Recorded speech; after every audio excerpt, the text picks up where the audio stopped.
भारत के प्रधानमंत्री नरेंद्र मोदी और भारत का राष्ट्रवाद चीन में किस तरह सिर चढ़कर बोल रहा है, हम आपको आंकड़ों के माध्यम से दिखाएंगे।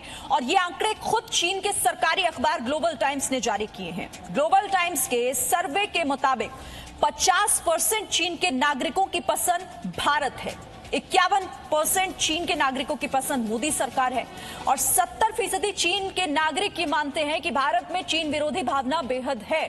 30% चीन के नागरिक ये मानते हैं कि भारत चीन संबंध सुधरेंगे और 9% चीन के नागरिक ऐसा मानते हैं कि हालात जल्द सुधरेंगे, जबकि 25% चीन के नागरिकों का ऐसा मानना है कि संबंध सुधरने में अभी वक्त लगेगा।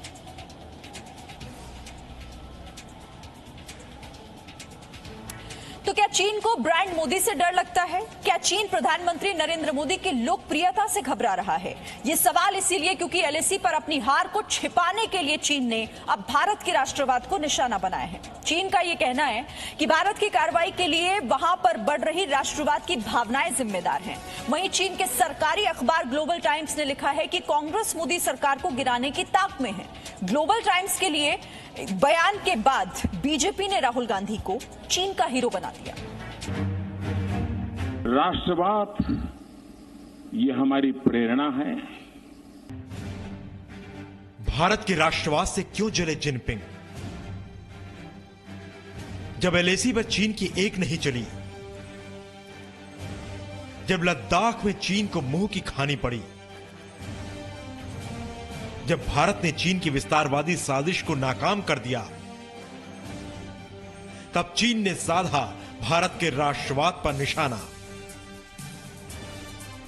मोदी के राष्ट्रवाद से चीन तिलमिला गया है। चीन के सरकारी अखबार ग्लोबल टाइम्स ने चीन के खिलाफ भारत की कार्रवाई के लिए राष्ट्रवाद को जिम्मेदार ठहराया है। ग्लोबल टाइम्स लिखता है, भारतीय जनमत बहुत गहराई से और व्यापक रूप से सीमा के मुद्दों में शामिल है। स्पष्ट रूप से भारतीय सैनिकों का घरेलू राष्ट्रवाद द्वारा अपहरण कर लिया गया है। इसलिए चीन और भारत के बीच सीमा विवाद के संयुक्त नियंत्रण के अलावा भारत को सार्वजनिक राय और राष्ट्रवाद का प्रबंधन भी करना चाहिए। ये उनके देश और अपने लोगों के लिए सबसे अच्छा विकल्प है। चीन भारत के राष्ट्रवाद से इसलिए भी परेशान है क्योंकि खुद चीन के लोग प्रधानमंत्री मोदी को काफी पसंद करते हैं। लद्दाख में हुई झड़प के 3 महीने बाद ग्लोबल टाइम्स ने एक सर्वे किया, जिसमें ज्यादातर चीन के नागरिक प्रधानमंत्री मोदी के काम करने के तरीके से खुश हैं। सर्वे के मुताबिक चीन की जनता भी प्रधानमंत्री मोदी को पसंद करती है। 51% चीन के लोगों ने मोदी सरकार की तारीफ की। सर्वे में चीन के 10 बड़े शहरों की जनता ने हिस्सा लिया था।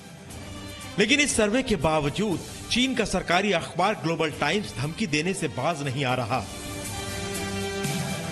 उसने खुलेआम धमकी देते हुए कहा कि सीमा पर युद्ध की स्थिति में भारत के पास जीतने का कोई मौका नहीं होगा। लेकिन सबसे हैरान करने वाली बात ग्लोबल टाइम्स ने कांग्रेस पार्टी को लेकर लिखी।